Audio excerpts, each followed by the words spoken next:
আজকে আমরা তৈরি করব মুরগির পকোড়া।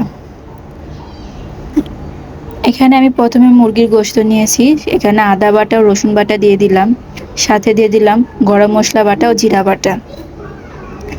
এখন দিব লাল মরিচের গুঁড়া,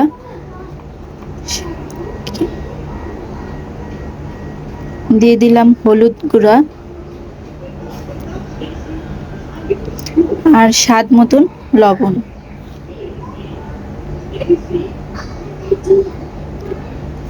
এখন দিয়ে দিব সস, টমেটো সস।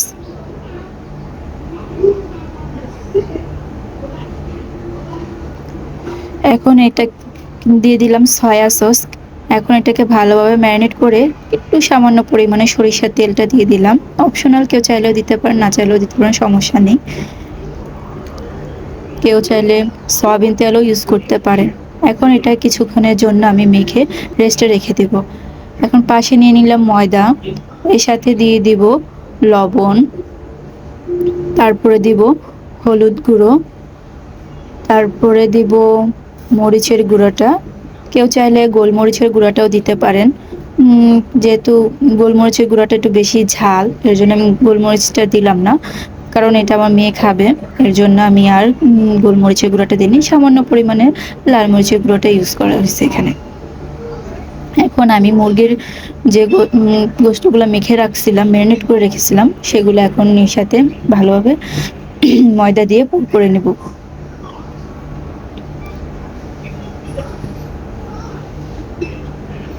এখন আবার এটাকে একটু পানিতে ভিজিয়ে তারপরে আবার পুনরায় ময়দায় মেখে ময়দাগুলো ভালোভাবে ঝেড়ে নিতে হবে। এখন এটাকে পানির মধ্যে একটু ভিজিয়ে নিব।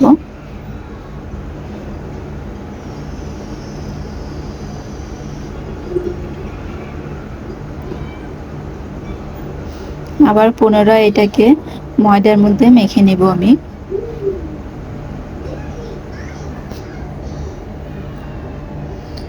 এটাকে ভালোভাবে আবার ময়দার সাথে মেখে ময়দাগুলোকে আবার পুনরায় একইভাবে ঝেড়ে নিতে হবে, যে এক্সট্রা যে ময়দাটা থাকে এর সাথে ওইটাকে ঝেড়ে ফেলতে হবে।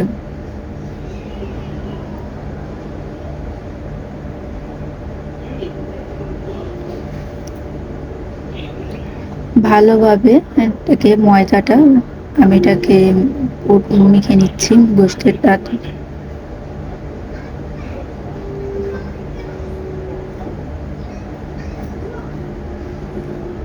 এখন আমি এটাকে তেলে ভাজা,